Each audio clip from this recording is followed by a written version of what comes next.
নমস্কার, আমি স্বর্ণকমলিকা চক্রবর্তী। আমার লেখা যে গল্পটা এখন পড়ব সেটার নাম হচ্ছে আরব্য রজনী। সকালবেলা উঠে হাঁটতে বেরিয়েছে প্রকল্প। এটা ওর রোজকের অভ্যেস। ভোরের এই সূর্যের আলো যে গায়ে লাগিয়েছে সে জানে এর মর্ম। কী যে স্নিগ্ধ উত্তাপ দিয়ে দেহ মন জয় করতে পারে সূর্য, এটা যারা অফিসে যাবার সময় স্নানের আগ অবধি ঘুমায় বুঝতে পারবে না। ওর কয়েকজন বন্ধু আছে যারা ঘুম থেকে উঠে স্নান করে ভাত খেয়ে সোজা অফিস চলে আসে। তারপর ক্যান্টিনে গিয়ে আরাম করে 1 ভাগ চিনি, 1 ভাগ চা পাতা ও 1 ভাগ দুধ দিয়ে বানানো বিশেষ চা খায়। বাড়িতে তো মা এমন চা কখনো বানিয়ে দেবে না, তাই ক্যান্টিন মাসিই তাদের ভরসা।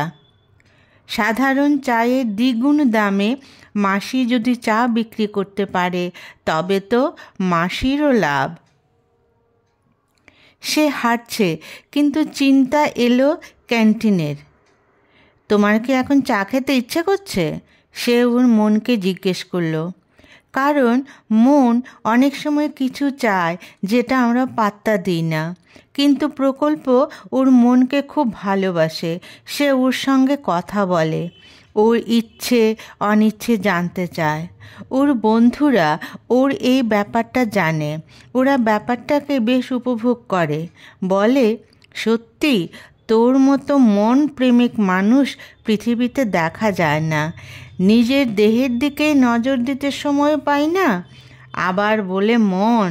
না বাবা, ওসব বিলাসিতা আমাদের পোষাবে না। সত্যি ওর বন্ধুরা চাকরি করছে, আড্ডা মারছে, বাজার করছে। কোনো হাঁটাহাঁটি, কোনো ধ্যান, কোনো সৎ উপদেশ শোনা, এগুলোর সময় তাদের নেই। তবু তারা ওর বন্ধু। কিন্তু সে বিপরীত প্রান্তের এক বাসিন্দা। সে ওর মনকে করা প্রশ্নের উত্তর পেয়ে গেল। সত্যি আজ ওর চা খেতে ইচ্ছে করছে। সকালবেলা সাধারণত চায়ের দোকানগুলো বেশ রমরমা থাকে। অনেক রিটায়ার্ড লোক গ্রুপ করে হাঁটতে বেরোন এবং হাঁটতে হাঁটতে রাস্তার পাশে চা এবং নানা রকম ভাজাভুজি খান। ওদের দেখতে ভালোই লাগে। প্রত্যেকের হাতে সুদৃশ্য লাঠি থাকে, কারণ রাস্তায় কুকুরের সংখ্যা মাঝে মাঝে মনে হয় মানুষের চেয়ে বেশি। এবং এরা অন্য পাড়ার কুকুর যদি দেখতে পায় তবে নিজেরা দৌড়ে সেই কুকুরকে পাড়ার বাউন্ডারি লাইন অতিক্রম করে দিয়ে আসে এবং সঙ্গে তাদের মুখ নিঃসৃত বকাবকি। তাদের সামনে পড়লে তখন আর রক্ষা নেই। একমাত্র লাঠি তখন বাঁচাতে পারে। তাই এই লাঠি প্রত্যেকের হাতেই থাকে। প্রকল্প চায়ের দোকানে গিয়ে দেখলো ভিতরে যে 2টো লম্বা টুল রয়েছে তাতে সব দণ্ডধারীরা বসে আছে। তারা এখন স্বাধীন। ওদের অনেকেরই মনে হয় সুগার আছে, কিন্তু সেটা বোঝা যাবে না, কারণ ওরাও এখন ওর অফিসের বন্ধুদের মতো চা খাবে। কিন্তু সে তো শুধু লিকার চা খায়, তাই সে দাঁড়িয়ে বলল, একটা চা, চিনি দুধ ছাড়া। তাদের ভিতর থেকে একজন জেঠু বলল, তুমি এই বয়সে এ কী চা খাও? আজ আমাদের মতো চা খেয়ে দেখো, তারপর রোজ এই চা খেতে আসবে। বাড়িঘরে এমন চা কেউ বানাতে পারবে না, আজ একটু চেখে দেখো। জেঠু বলেছে সে কি আর না করতে পারে? সে দোকানিকে বলল, ঠিক আছে, তাদের মতোই চা দাও। ওরা 5 জন একটা টুলে আরাম করে বসেছিল। ওকে বলল, তুমিও এসে বসো, আমরা সামনে পিছনে বসে তোমাকে জায়গা করে দিচ্ছি। সে বলল, দরকার নেই, আমি দাঁড়িয়েই খাবো।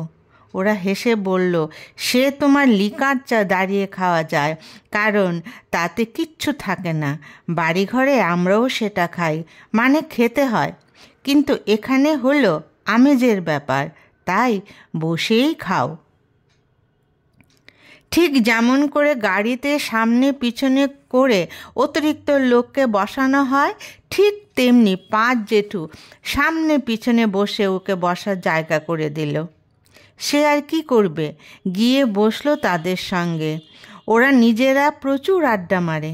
একজন বলছে, কোথায় যেন সেই দিনগুলো হারিয়ে গেল, আর খুঁজে পাই না। জানো, আমি ছোটবেলা থেকেই বই পোকা ছিলাম। বাড়িতে দিদিরা যে বড়দের বই আনতো, সেগুলো লুকিয়ে লুকিয়ে পুরোটা পড়ে ফেলতাম, এবং তখন অনেক শব্দের মানে জানতাম না। পরে যখন দিদিদের বলতাম, ওই বইয়ে অমুক শব্দটা দেখেছি, এটার মানে কি, ভালো হলে দিদিরা বলে দিত, খারাপ শব্দ হলে এগুলো তোমার বোঝার বয়স হয়নি বলতো। পরে বড় হয়ে যখন শব্দগুলোর মানে বুঝেছি, তখন মনে মনে বেশ লজ্জা অনুভব করেছি। কিন্তু তবু ছোট বয়স থেকে বই পড়ার যে নেশাটা, তা কিন্তু ছাড়িনি। সবাই সমস্বরে জেঠুর এই বক্তব্য সুন্দরভাবে সমর্থন করল। সত্যি, কত ছোট বয়স থেকে ওরা বই পড়ছে। এখনকার প্রজন্ম থাক, সকালবেলা আর সে ভাববে না, বরং আজ চা আসতে যতটুকু সময় নেবে, সেই সময়টা সে তাদের সুন্দর কথাগুলো শুনবে। বোঝা যাচ্ছে এই জেঠুর দল এখনও বই পড়ে, যেটা তাদের বন্ধুদের কাছ থেকে হারিয়ে গেছে। আরেক জেঠু হাসতে হাসতে বলল, আমি পথের পাঁচালী বোধহয় যখন ক্লাস 6-এ পড়ি তখন পড়েছি। যতটুকু পড়তাম সেটা কিছু একটা দিয়ে চিহ্ন দিয়ে রাখতাম, কারণ হয়তো পৃষ্ঠা সংখ্যাটা ভুলে যেতাম। তারপর দিদি বা দাদা, মানে বাড়ির কেউ, বইটা পড়ার সময় হয়তো চিহ্নটা ফেলে দিত। তারপর নিজে পড়তে গিয়ে যখন সেই চিহ্নটা খুঁজে পেতাম না, তখন সমস্ত বাড়ি মাথায় নিয়ে ফেলতাম, কে ফেললো, কেন দেখলো না, ইত্যাদি ইত্যাদি বাক্যবাণ। এখন ওই দিনগুলির কথা মনে হলে কেমন যেন লাগে। যেটা আমার ওই উপন্যাসে হয়েছিল, সেটা কি শুনবে তোমরা? প্রকল্প সহ সবাই বলল, কেন শুনবো না, বলো কি হয়েছিল।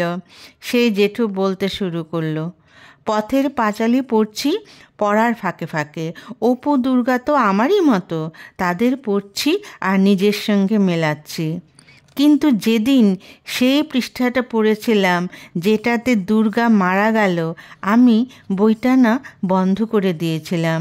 মনে হয়েছিল কেন এমন হলো, চোখ দিয়ে জল গড়িয়ে পড়ছে, এবং 7 দিন তারপর বইটা আমি পড়িনি। মনে হতো দিদি নেই, কি করে পড়ব। এখনও আমি সেই অনুভূতিটা ভুলতে পারি না। তখন তো আর লেখার মাধুর্যটা এত বুঝতে পারিনি। পরে যখন বড় হয়ে পড়েছি, তখন মনে হয়েছিল সত্যি কি সুন্দর বর্ণনা। সবাই বলল, বইয়ের ভিতর না ঢুকে গেলে বই পড়া হয় না। আমরা তো ছোটবেলা থেকে এই অভ্যেসটা করেছি, কারণ আমরা তো টিভি, মোবাইল এইসব পাইনি। দুজনের ছোটবেলার স্মৃতি সবাইকে সেই বেলাতে নিয়ে গেল। প্রকল্প যেন তাদের সেই বই পড়ার মুহূর্তগুলো দেখতে পাচ্ছে। এইবার তৃতীয় জেঠু বলল, আমার কি হয়েছিল শোনো। আমি একবার দিদির সঙ্গে ওর এক বান্ধবীর বাড়ি গেছি। গিয়ে দেখি ওই দিদির বান্ধবীর বাড়ি বইয়ের মেলা, সমস্ত ঘরে শুধু বই আর বই। আমার কি আনন্দ লাগছিল যে আমি বইগুলো দেখতে লাগলাম। দিদি ওরা গল্প করছে পড়াশুনো নিয়ে, আমি কি করব, তাই বইগুলো দেখতে লাগলাম আরাম করে। কয়েকটা শারদীয় সংখ্যা যেগুলো আমাদের বাড়িতে ছিল না, বললাম পড়তে নিয়ে যাই, পড়ে আবার ফেরত দিয়ে দেব। তাদের বইগুলো পড়া হয়ে গেছিল, তাই খুশি মনে দিয়ে দিল। আমিও খুশি, ভাগ্যিস দিদির সঙ্গে এসেছিলাম। দিদি আর বইগুলো দেখতে পারেনি, সে তো পড়ার ব্যাপার নিয়েই ব্যস্ত ছিল। সেই বইগুলির মধ্যে একটা ছিল 2 বছরের পুরনো শারদীয় সংখ্যা, এবং ওইটাতে এমন একটা উপন্যাস যা নাকি ভীষণ উত্তেজনাযুক্ত স্থানে ছেড়ে দিয়েছে এবং বলেছে আগামী পুজো সংখ্যায় সমাপ্ত হবে। এইবার তো আমরা ভাই বোন পড়লাম বিপদে। কি করে পুরনো বইটা পাবো? তাদের বাড়িতে তো দেখিনি, আর আমাদের পরিচিত কেউ এই শারদীয়টা রাখে না। কি মন খারাপ আমাদের! কি করে লেখক জানি উপসংহার টানলেন। সবাই বলল, আহারে, শেষ অংশটা জানতেই পারলে না, কি করে লেখক শেষ করলেন। এইবার সেই জেঠু বললেন, আরে বাবা, এখনো তো শেষ করিনি আমি কথা। তারপর তো আমাদের ভাই বোনের প্রায়ই আলোচনা হতো সেই উপন্যাসটা নিয়ে। মনের দুঃখ আমাদের মনেই রয়ে গেল। একদিন পুরনো পত্রিকা নিতে লোক এসেছে। সে কোথা থেকে অনেক পুরনো বই এনেছে। আমরা পত্রিকা বার করে দিয়েছি। লোকটা ওজন করছে। দাঁড়িয়ে থাকতে কি ভালো লাগে? আমরা পুরনো বইগুলো দেখতে লাগলাম এবং দেখতে দেখতে একটা সময় দুজন দুজনের দিকে তাকিয়ে হুররে বলে চেঁচিয়ে উঠলাম। কারণ সেই শারদীয় সংখ্যাটা ওই বইগুলির মধ্যে ছিল। কাকু বলল, তোমরা এই বইটা দেখে এত খুশি কেন? আমরা বললাম, কাকু, এই বইটা আমাদের দেবে? কাকু বলল, এই বইয়ের ওজনের পত্রিকা আমায় দিয়ে দাও, তাহলেই হবে। আমরা তো মনে হয় অমৃত পেয়েছি। তাড়াতাড়ি কে আগে পড়বে এই নিয়ে আমাদের মধ্যে ঝগড়া শুরু হলো। তারপর দিদি বলল, তুই আগে পড়, তারপরই আমি পড়ব। সবাই এবার হাততালি দিয়ে উঠল। এত সুন্দর সমাধান যে হতে পারে এটা কারোর মাথায়ই আসেনি। প্রকল্প মনে মনে ভাবছে, সেও তো বাড়িতে পুরনো পত্রিকা বিক্রি করে, কিন্তু কোনো দিনই কাকু যে অন্য বাড়ি থেকে বই দড়ি দিয়ে বেঁধে নিয়ে আসে তা দেখেনি। আর দেখবেই বা কেন? ঘরের বই তো পরে শেষ করতে পারছে না, আবার পুরনো বই? প্রশ্নই আসে না। চা এসে গেছে। প্রকল্পর মনে হচ্ছে একে চা না বলে ক্ষীর বললে মনে হয় ভালো হতো। তবে খেতে অপূর্ব, সঙ্গে নিমকি। সবাই কুচুর মুচুর করে নিমকি খাচ্ছে। ওরা প্রকল্পকে বলছে, কি গো, তোমার কি খারাপ লাগছে আমাদের গল্প শুনতে? সে বলল, না জেঠু, ভীষণ ভালো লাগছে আপনাদের এই পড়ার নেশা ও আগ্রহ দেখে। আমার মাও এককালে খুব বই পড়তো, এখন চোখের জন্য এতটা পারে না, কিন্তু প্রতিদিন একটু না পড়লে মায়ের নাকি ঘুম আসে না। বালিশের কাছে একটা বই মায়ের থাকবেই। সবাই খুশি হলো ওর কথা শুনে। বাকি চার জেঠু বলল, এই আজ যতীন খাওয়াবে, কারণ সে এত সহজভাবে তার শারদীয়টা পেয়েছে সেই জন্য। সেই জেঠু বলল, অবশ্যই তোমাদের খাওয়াচ্ছে, কিন্তু তোমাদের নামটাই তো জানা হলো না। সে বলল, আমার নাম প্রকল্প, আমি প্রতিদিন সকালে হাঁটি, কিন্তু আমার বন্ধুরা শুধু ঘুমায়। আজ আপনাদের সঙ্গে চা খেয়ে ও আপনাদের জীবনের সুন্দর অভিজ্ঞতাগুলো শুনে সত্যিই ভালো লাগছে। খেতে খেতে আরেক জেঠু বলল, এবার আমার একটা ঘটনা বলি। আমিও তখন ক্লাস 7-এর ছাত্র। ধারাবাহিক রহস্য উপন্যাস উঠছে একটি পত্রিকায়। কবে রোববারটা আসবে ও পড়তে পারবো এই আশায় বসে থাকতাম, এবং যেহেতু রহস্য উপন্যাস তাই একবার পড়ে যেন তৃপ্তি হতো না, তাই আরেক রবিবার আসা পর্যন্ত বেশ কয়েকবার পড়ে নিতাম ধারাবাহিকটা, এবং প্রথম থেকে ওই জায়গাটা কেটে একসাথে রেখে দিতাম, কারণ এভাবেই তো পুরো উপন্যাসটা পাওয়া যাবে। উপন্যাস যত এগোচ্ছে রহস্য তত ঘনীভূত হচ্ছে, আর মনে হচ্ছে পুরোটা একসাথে দিয়ে দিতে পারত।